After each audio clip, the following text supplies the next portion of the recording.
దేవుని వాక్యంలోకి వెళ్దాం. మత్తయి సువార్త 22వ అధ్యాయము 14వ వచనం. మాథ్యూ 22:14.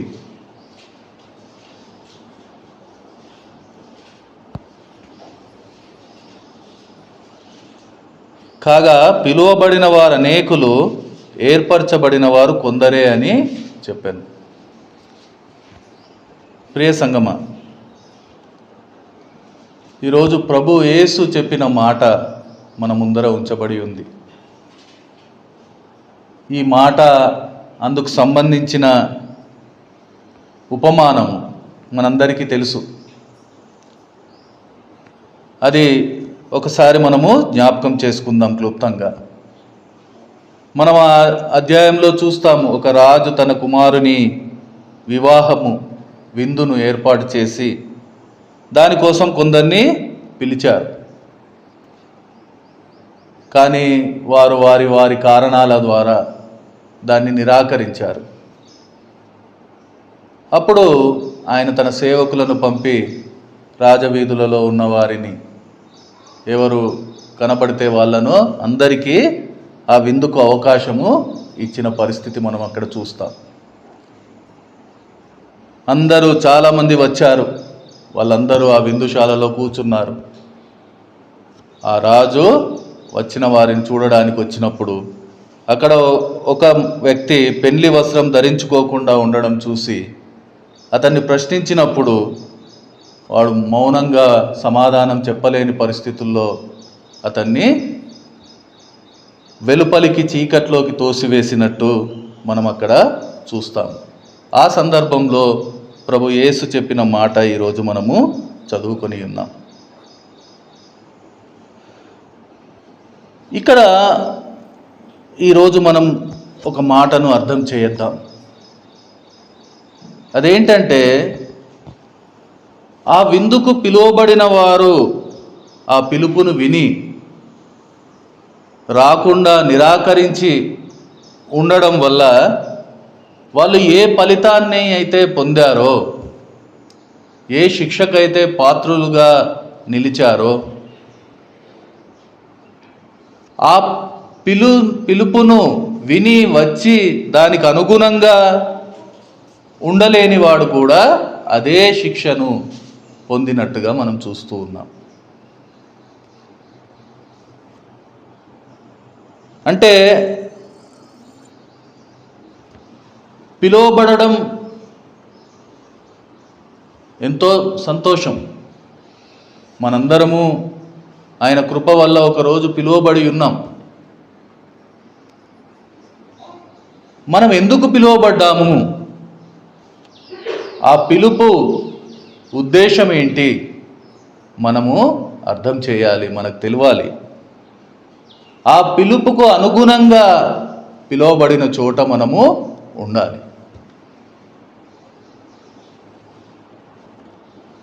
దేనికోసం పిలువబడ్డామో అప్పుడు మాత్రమే మనం దాన్ని పొందగలుగుతాం. ఆ పిలుపుకు అనుగుణంగా మనం ఉన్నప్పుడు మాత్రమే దేనికోసం పిలువబడ్డామో అది మనము పొందుకోగలుగుతాం. ఒకవేళ అలా మనం ఉండలేని పక్షంలో ఎవరైతే ఆ పిలుపును నిరాకరించారో వారికి దొరికిన శిక్ష కంటే ఎక్కువ శిక్ష మనకు దొరికే ఒక పరిస్థితిని ఈరోజు మనం అర్థం చేద్దాం. ఎందుకంటే పిలువబడిన మనందరితో దేవుడు ఈ మాటలు మాట్లాడుతూ ఉన్నారు. అక్కడ మనం చూస్తున్నాం, ఆ వ్యక్తి పెళ్లి విందుకు పిలువబడ్డాడు. అక్కడ పిలువబడిన వారు అందరూ పెళ్లి వస్త్రము ధరించి ఉన్నారు. అంటే అది అక్కడ మనకు రాయబడి లేదు, కానీ ఒక్కడు మాత్రం ధరించి లేడు అంటే మిగతా అందరూ ధరించి ఉన్న పరిస్థితిని మనం అర్థం చేద్దాం. ఆ వస్త్రం ధరించకుండా అక్కడ ఎవరూ ఉండలేని పరిస్థితి. ఎందుకంటే అదే వాళ్ళ ఏర్పాటుకు గుర్తు. అది లేకుండా ఉంటే ఆ విందుకు పిలువబడినప్పటికీ దానిని పొందలేని, దాన్ని అనుభవించలేని పరిస్థితిని మనము ఇక్కడ చూస్తూ ఉన్నాం. అలాగే ఈరోజు కూడా మనకే అర్హత లేదు. ఆ సంత వీధులలో, రాజవీధులలో ఉన్నవారి వలె ఆయన కృప వల్ల మనకి అవకాశం దొరికింది, ఆ పిలుపు దొరికింది. ఆ పిలుపును అందుకొని ఉన్నాం. ఆయన పిలుపుకు తగినట్టుగా మనం ఉంటున్నామా? ఇది ఈరోజు మనము ఆలోచన చేయవలసిన అవసరం ఉంది. ఆయన పిలిచిన ఉద్దేశం మన జీవితంలో నెరవేర్చబడుతుందా? ఇది ఈరోజు మనము ఆత్మ పరిశీలన చేసుకోవలసిన అవసరం ఉంది. ఎందుకంటే ఆ పెళ్లి విందుకు పిలువబడిన వారు పెళ్లి వస్త్రము ధరించుకోవడం ఎంత ముఖ్యమో, అలాగే దేవునిచే పిలువబడిన వారు ఆ పిలుపుకు అనుగుణంగా జీవించడము అంతే ముఖ్యం. అలా ఉండాలంటే మనకు తెలియాల్సింది, మొదట మనల్ని దేవుడు ఎందుకు పిలిచారు, ఆ పిలుపు నిమిత్తం మనం ఎలా ఉండాలి, ఆయన ఉద్దేశించి ఉన్నారు. అది తెలిస్తే కదా మనము దానికి అనుగుణంగా మన జీవితాన్ని సరిచేసుకోగలుగుతాం. అది తెలుసుకునే ప్రయత్నాన్ని వాక్యం ద్వారా ఈరోజు మనం చూడడానికి ఇష్టపడతాం. ఎందుకంటే అది తెలియకుండా మనం ఉంటే, మనల్ని పిలిచిన దేవుడు చూడడానికి వచ్చినప్పుడు ఆయన పిలుపుకు అనుగుణంగా లేని వారిని ఆ పిలుపు నుంచి, ఆ ఏర్పాటు నుంచి నిర్దాక్షిణ్యంగా బయటికి త్రోసివేసే పరిస్థితి అయితే ఉంటుంది. వాక్యంలో ఆ పరిస్థితి గురించి చెప్పబడి ఉంది. అక్కడ ఏడ్పును, పనులు కొరుకుడు ఉంది. అంటే అది ఒక భయంకరమైన పరిస్థితి, ఒక నరకం తప్ప ఇంకా ఏది ఉండదు. అందుకనే ఈరోజు ఆయన మనల్ని పిలిచిన ఆ పరలోక పిలుపును మరొకసారి మనము జ్ఞాపకం చేసుకుందాం. దానికి అనుగుణంగా మనం ఉన్నామా లేదా ఒకసారి మనల్ని మనము పరిశీలించుకుందాం. ముందుగా మనం చూస్తే 1 తెస్సలోనియలకు రాసిన పత్రిక 4:7, 1 Thess 4:7. పరిశుద్ధులగుటకే దేవుడు మనలను పిలిచెను గాని అపవిత్రులుగా ఉండుటకు పిలువలేదు. దేవుని పిలుపులోని ఉద్దేశం మనకు స్పష్టంగా వాక్యం చూపెడుతుంది. మనం పరిశుద్ధంగా ఉండడానికి ఆయన పిలిచాడు. అలా పరిశుద్ధంగా ఉన్నవారికే ఆయన ఆ పరలోకం, ఆ పెళ్లి విందుకు అర్హులుగా ఆయన మాట్లాడుతూ ఉన్నారు. అలా కాకుండా వేరే విధంగా ఉండడానికి లేదు. ఇది మనం అర్థం చేయాలి. ఎందుకంటే ఈరోజు మన పరిశుద్ధతను, మన పవిత్రతను కాపాడుకోలేని ఎన్నో పరిస్థితులు మన జీవితంలో మనము చేస్తూ ఉన్నాం, చూస్తూ ఉన్నాం. నిజంగా మనం ఆ పిలుపును విని ఆ పిలుపు ఉద్దేశాన్ని మన జీవితంలో నెరవేర్చుకోవడానికే మనము వచ్చి ఉంటే, ఆ పరిశుద్ధత లేకుండా మనము దాన్ని పొందలేము. ఎందుకంటే ఎన్నోసార్లు మనం విన్నాం, నేను పరిశుద్ధుడనై ఉన్నాను కనుక మీరును పరిశుద్ధులై ఉండండి. దేవుడు కోరుకునేది అదే మన నుంచి. ఆయన స్పష్టంగా చెబుతూ ఉన్నారు, ఆయన పరిశుద్ధుడు కాబట్టి ఆయన పిల్లలమైన మనమును పరిశుద్ధులుగా ఉండడానికి, అందుకనే పిలిచారు మనల్ని. ఆ పరిశుద్ధంగా ఉండడానికే మనల్ని పిలిచారు. ఆయన పిలుపులోని ఉద్దేశం అదే. ఈరోజు మనం ఒకసారి ఆలోచన చేయాల్సిన అవసరం ఉంది. ఆయన పిలుపుకు అనుగుణంగా ఆ పరిశుద్ధతను, ఆ పవిత్రతను మన ఆత్మీయ జీవితంలో మనము కాపాడుతూ ఉన్నామా?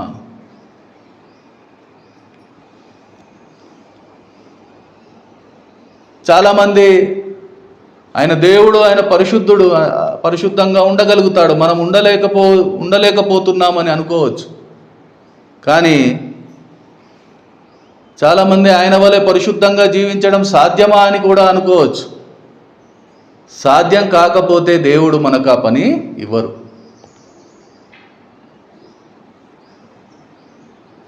పరిశుద్ధ గ్రంథంలో ఈ మాటను రాసి ఉంచేవారు కాదు. ఎందుకంటే ఆయన మనం మోయలేని బరువు మోసేవాడు కాదు. మనకు అసాధ్యమైన భారం ఏది మన మీద పెట్టేవాడు కాదు.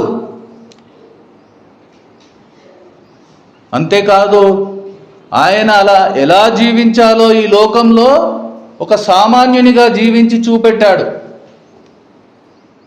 కాబట్టి అలా జీవించడం సాధ్యమే అని ఆయన తన జీవితం ద్వారా మనకు మాదిరిని చూపెట్టారు. కాబట్టి మనము అది మనతో సాధ్యం కాదు అని తప్పించుకోవడానికి ఏ మార్గము లేదు.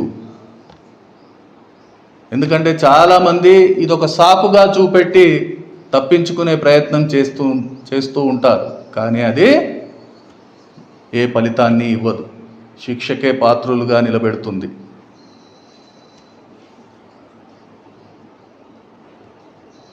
అలా పరిశుద్ధులుగా ఉండడానికి ప్రభువు మనల్ని పిలిచారు, కానీ అపవిత్రులుగా ఉండడానికి కాదు.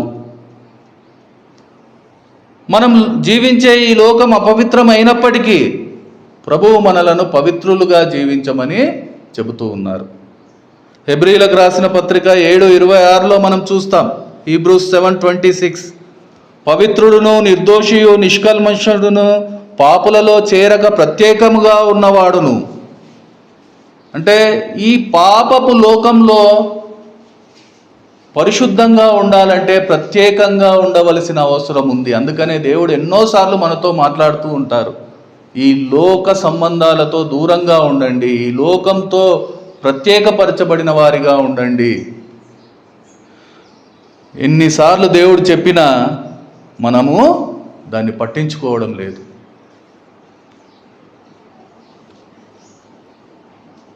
అలానే ఈ పాపపు లోకంలో మనం జీవిస్తూ ఉన్నాం, ఆ పాపంలో పడుతూ ఉన్నాం, ఆ పాపపు సంబంధాలను కొనసాగిస్తూ ఉన్నాం. కానీ ఈ పాపపు లోకం నుంచి ప్రత్యేకంగా జీవించవలసిన అవసరాన్ని దేవుడు మరొకసారి ఈరోజు మనకు గుర్తు చేస్తూ ఉన్నారు. ఇది ఎలా అంటే, ఒక తామరాకు తన జీవితాంతం నీటిలోనే ఉన్నప్పటికీ ఒక్క నీటి బొట్టు కూడా దాని మీద ఉండనివ్వదు. అలా మనం ఈ లోకంలో ఉండవలసిన అవసరాన్ని దేవుడు గుర్తు చేస్తూ ఉన్నాడు. అట్లాంటి జీవితం మనం జీవించాలి. పావురం వలె అనుక్షణం మనలను మనము పవిత్రపరచుకునే వారిగా ఉండాలని వాక్యం చెబుతూ ఉంది.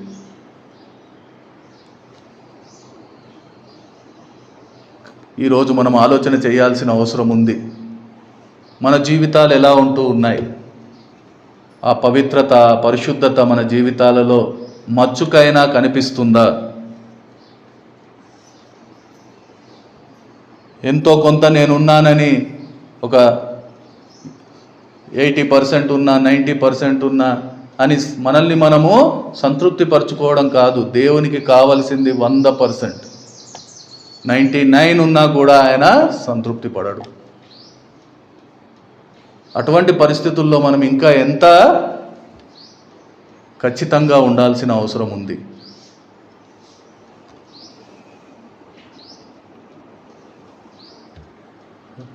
రోగంతో ఉన్నవారిని మనం ప్రేమిస్తాం, కానీ వారికి వచ్చిన రోగాన్ని మనం ప్రేమించం.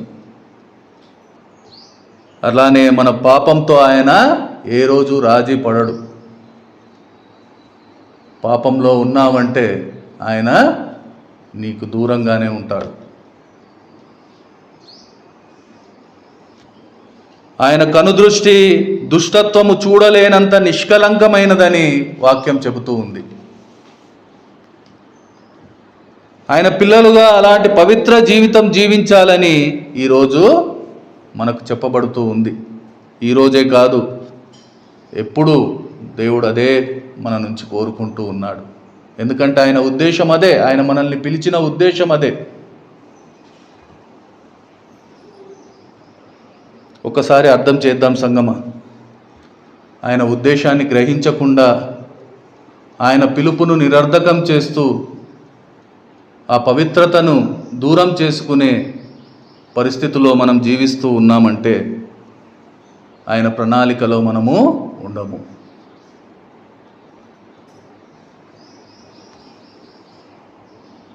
ఆయన ప్రణాళిక మన జీవితంలో నెరవేరకుండా మనమే అడ్డుబండగా ఉండిపోతాం. రెండవదిగా మనం చూస్తే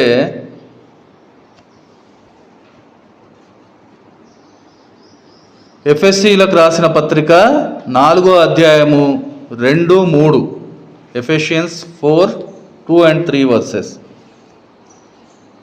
మీరు పిలువబడిన పిలుపునకు తగినట్టుగా దీర్ఘశాంతముతో కూడిన సంపూర్ణ వినయముతోనూ సాత్వికముతోనూ నడుచుకొనవలెనని ప్రభువును బట్టి ఖైదీనైన నేను మిమ్మును బతిమాలుకొనుచున్నాను. ఇక్కడ కూడా ఆయన పిలుపును బట్టి నడుచుకునే, ఆయన పిలుపుకు అనుగుణంగా నడిచే ఒక పరిస్థితిని మనం చూస్తూ ఉన్నాం. 3 విషయాలు ఇక్కడ మనతో దేవుడు చూపెడుతూ ఉన్నారు. దీర్ఘశాంతము, సంపూర్ణ వినయము, సాత్వికము. అపోస్తులైన పౌలు గారు ఎఫెసీలకు రాసిన పత్రికలో ఆయన పిల్లలుగా, ఆయన వారసులుగా, ఆయన ఆలయంగా, ఆయన శరీరంగా ఉండేందుకు ఆయన మనల్ని పిలిచాడని, ఆ పిలుపుకు తగిన రీతిలో ఎలా జీవించాలో మనల్ని ప్రోత్సహించడానికి మాటలు ఆయన మాట్లాడి ఉన్నారు. దీర్ఘశాంతం అనగా సహనం లేదా ఓర్పు. సహించడం ఎలా సాధ్యమవుతుంది? చాలామందికి సహనం లేదు. ఎవరైనా కొద్దిగా మనల్ని రెచ్చగొడితే మన సహనాన్ని మనం కోల్పోతూ ఉంటాం. కానీ దేవుడైతే దీర్ఘశాంతంతో మనం ఉండాలని, సహనంతో ఉండాలని కోరుకుంటూ ఉన్నారు. ఈ సహనం ఎలా మన జీవితంలో వస్తుందంటే ప్రేమతో మాత్రమే. ప్రేమ కలిగి ఉంటే మాత్రమే సహనాన్ని చూపించగలుగుతాం.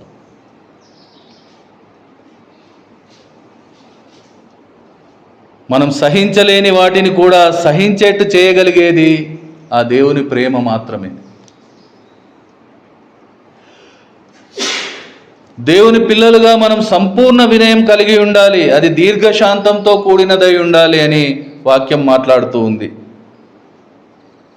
దేవుని చేత ఏర్పరచబడిన వారును, పరిశుద్ధులను, ప్రియులైన వారు వినయమును ధరించుకోవాలని కొలస్సీ పత్రికలో పౌలు గారు రాసిన మాట మనము జ్ఞాపకం చేసుకుందాం.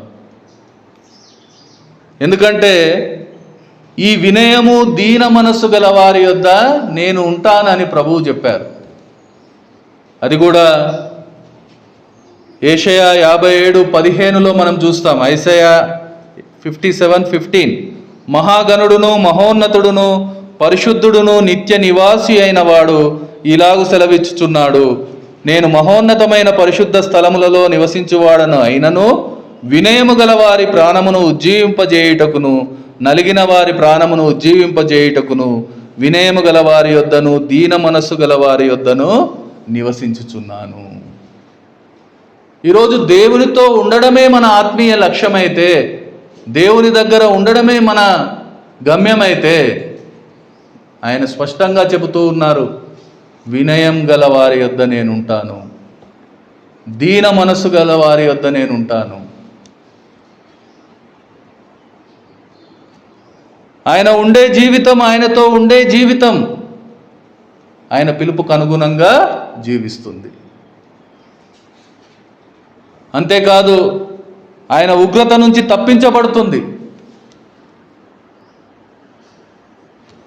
జెఫన్యా 2:3లో చూస్తాం, వినయం గలవారు ఉగ్రత దినమందు తప్పించబడుదురు.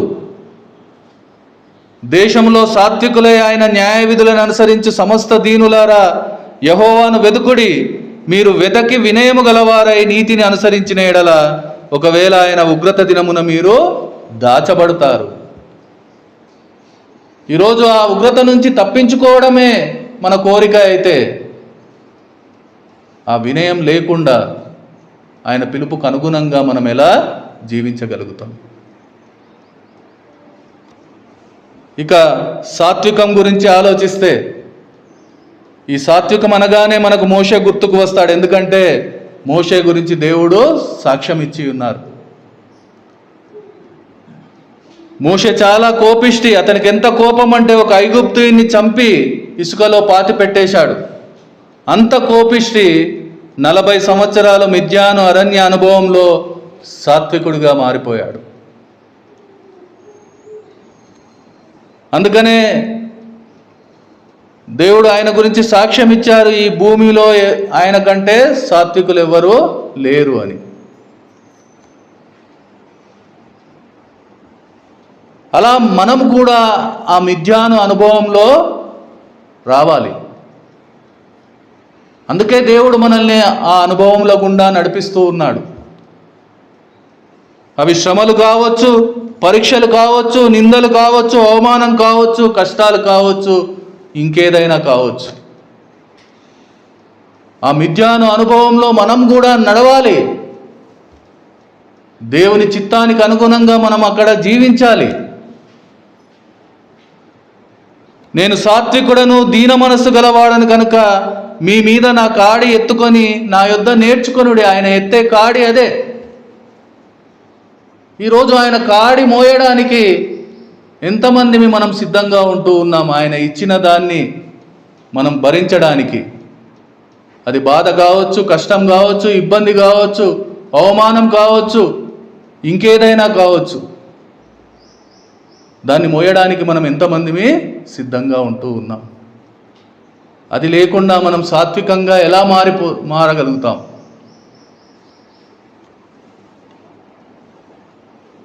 ఆయన కాడి ఎత్తుకొని నడవడం వల్ల మాత్రమే అది మన జీవితంలో సాధ్యమవుతుంది. ఇది చేయలేక అనేకులు ఆ పిలుపు నుండి తప్పిపోయిన పరిస్థితి, ఎన్నో అనుభవాలు. అందుకనే వాక్యం గుర్తు చేస్తుంది, ఆయన పిలుపుకు తగినట్లు దీర్ఘశాంతముతో కూడిన సంపూర్ణ వినయముతోనూ సాత్వికముతోనూ నడవమని. నడుస్తూ ఉన్నామా? మూడవదిగా మనం చూస్తూ ఉన్నాం, గలతీ 5:13, గలేషియన్స్ 5:13. సహోదరులారా, మీరు స్వతంత్రులుగా ఉండుటకు పిలువబడితిరి. అయితే ఒక మాట, ఆ స్వాతంత్రమును శారీరక క్రియలకు హేతువు చేసుకొనక ప్రేమ కలిగిన వారై ఒకనినొకడు దాసులయ్యుండుడి. మనం స్వతంత్రులుగా ఉండడానికి దేవుడు మనల్ని పిలిచారు. కానీ ఈరోజు మన పరిస్థితి, మనం స్వతంత్రులుగా కాకుండా అనేక బంధకాల్లో బంధించబడి ఉంటున్నాం. దేని చేత మనం బంధింపబడి ఉంటూ ఉన్నాం? ఈరోజు ఎన్నో బంధకాలు, అన్నీ పాప సంబంధమైనవే. వాటన్నింటిలో మనం బంధించబడి ఉంటున్నాం. అందుకే ప్రభు యేసు చెబుతూ ఉన్నారు, పాపము చేయు ప్రతి వాడును పాపమునకు దాసుడని మీతో నిశ్చయముగా చెప్పుచున్నాను. అంటే పాపపు బంధకాల్లో మనం ఉన్నాం. పాపం మన పైన ఏలుబడి చేస్తూ ఉంది, అది మన పైన యజమానిగా ఉంటుంది, దానికి మనం దాసులుగా ఉంటూ ఉన్నాం. వీటన్నింటికీ కారణం మళ్ళీ ఈ శరీర సంబంధమైన జీవితం, ఈ లోక సంబంధమైన జీవితం, ఈ పాప సంబంధమైన జీవితం. ఇది మారకుండా మనము ఆ విడుదల పొందము, స్వతంత్రులుగా మనము ఉండలేము. దేవుడైతే మనల్ని స్వతంత్రులుగా ఉండడానికి పిలిచారు.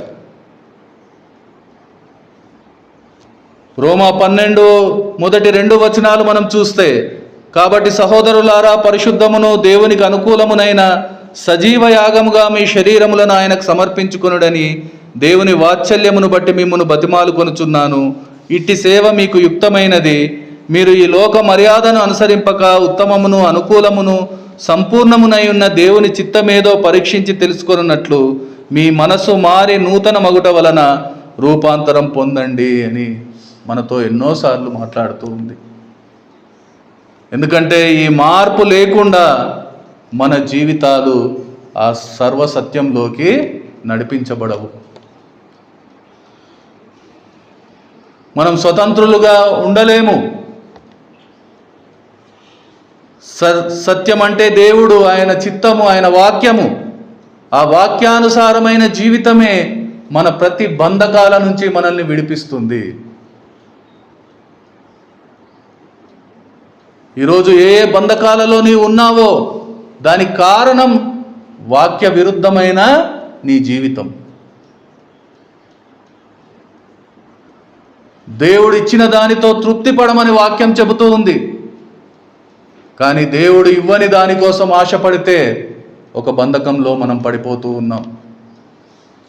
అలాగే ప్రతీది దేవుని వాక్యానికి విరుద్ధమైన మన ప్రతి పరిస్థితి మనల్ని బంధకాలలో ఉంచుతూ ఉంది. స్వతంత్రత లేకుండా అయిపోతూ ఉన్నాం.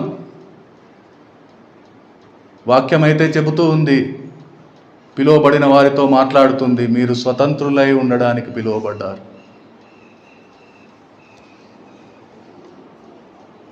ఎందుకంటే ఆయన అదే కోరుతూ ఉన్నాడు మన నుంచి. ఆయన పిలుపులోని ఉద్దేశం అదే. ఆ పిలుపుకు అనుగుణంగా మనము జీవించవలసిన అవసరాన్ని గుర్తు చేస్తూ ఉన్నారు.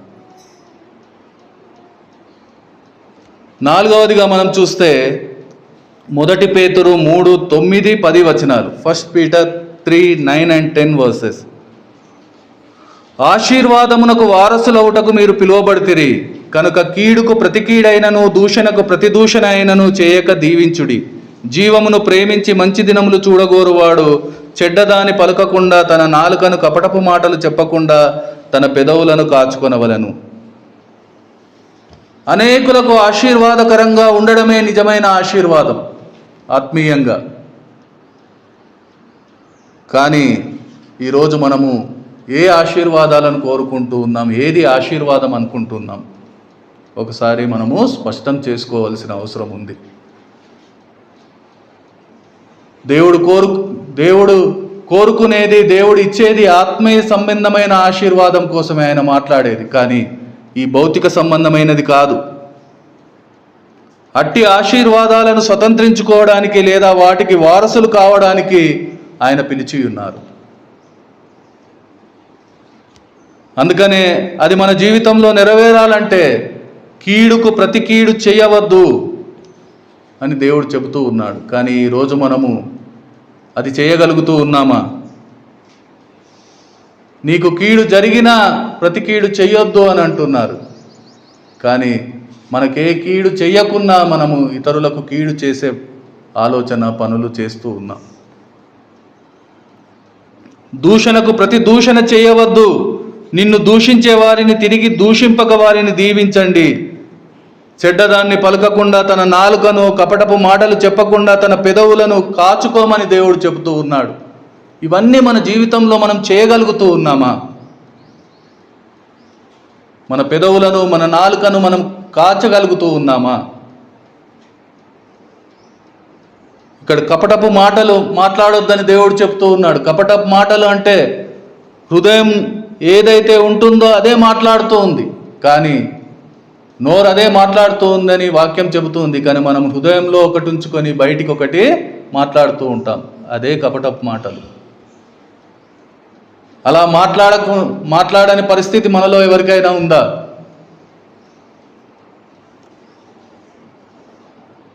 ఎందుకంటే ఇవేవి మనలను ఆయన పిలుపుకు అనుగుణంగా ఉంచవు, ఉండనివ్వవు.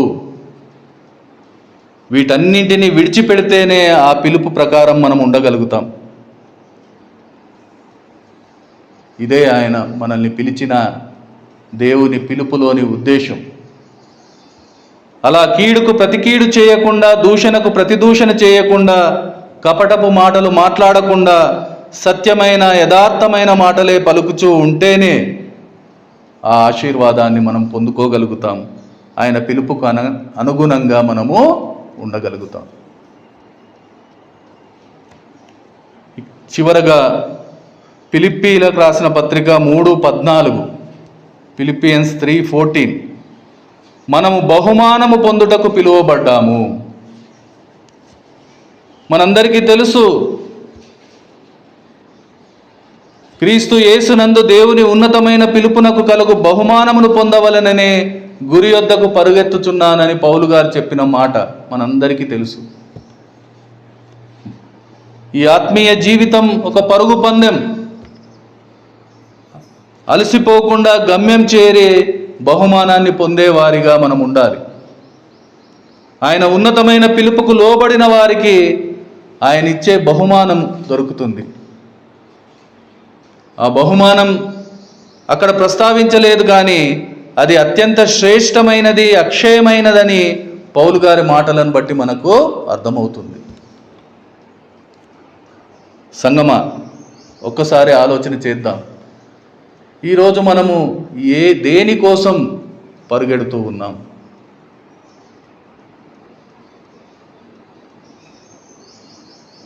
మోషే గారు ఐగుప్తు ధనాన్ని, ఈ అల్పకాల సుఖభోగాలను ఆ ఫరో కుమార్తె యొక్క కుమారుడని అనిపించుకోవడానికి ఇష్టపడకుండా ప్రతిఫలంగా దేవుడిచ్చే బహుమానమందు దృష్టి ఉంచినట్టు హెబ్రీ పత్రిక 11:26లో మనం చూస్తూ ఉన్నాం.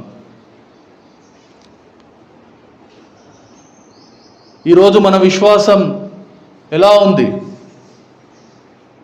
మన విశ్వాస జీవితాలు ఎలా ఉంటూ ఉన్నాయి?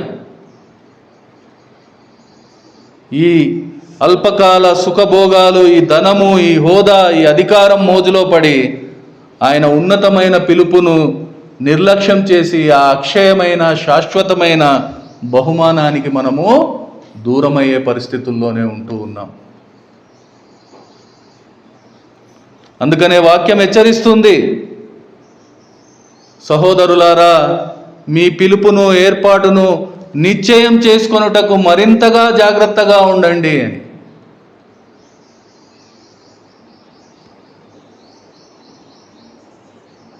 మీరిట్టి క్రియలు చేయువారైతే ఎప్పుడునూ తొట్టిల్లరు అని ఈరోజు మనతో మాట్లాడుతూ ఉంది. ఆ బహుమానం పొందడానికి క్రియాపూర్వక విశ్వాస జీవితం.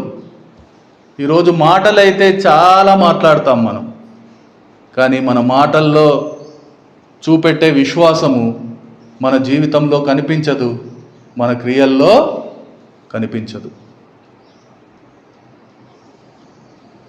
క్రియాపూర్వక విశ్వాస జీవితం మాత్రమే ఆ బహుమానాన్ని పొందేదిగా, మనలను ఆయన ఏర్పాటులో నిలబెట్టేదిగా ఈరోజు వాక్యము చూపెడుతూ ఉంది.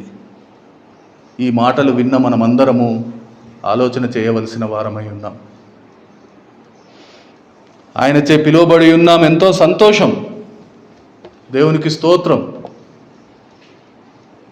ఆ పిలుపును అంగీకరించి ఆ పిలుపులోకి వచ్చి ఉన్నాం, అంతకంటే సంతోషం. ఎందుకంటే మనకే అర్హత లేదు, కానీ ఆ పిలుపు విన్నాము, ఆయన కృప వల్ల ఆ పిలుపులోకి వచ్చి ఉన్నాం. కానీ ఆ పిలుపుకు అనుగుణంగా నడిస్తేనే ఆ మేలు మనకు దొరుకుతుంది. అదే ఆయనకు మహిమనిస్తుంది. ఈరోజు నిజంగా ఆయనను మహిమపరచడానికే ఇక్కడ మనం కూడుకొని ఉంటే, ఆ పిలుపుకు అనుగుణంగా జీవించకుండా మనం చేసే ప్రయత్నం వృధా సంగమా. అందుకనే వాక్యం ఈరోజు మనతోనే మాట్లాడుతుంది. పిలువబడిన అనేకులలో ఒకనిగా నువ్వు ఉంటావా? ఏర్పరచబడిన కొందరిలో ఒకనిగా నువ్వు ఉంటావా? ఎందుకంటే పిలుపుకు అనుగుణంగా లేని జీవితం ఒకరోజు ప్రశ్నించబడుతుంది, ఒకరోజు శిక్షించబడుతుంది. అర్థం చేద్దాం, మన పరిస్థితిని ఆయన ముందర ఉంచడానికి సిద్ధపడదాం, ఆరాధన చేసుకుందాం.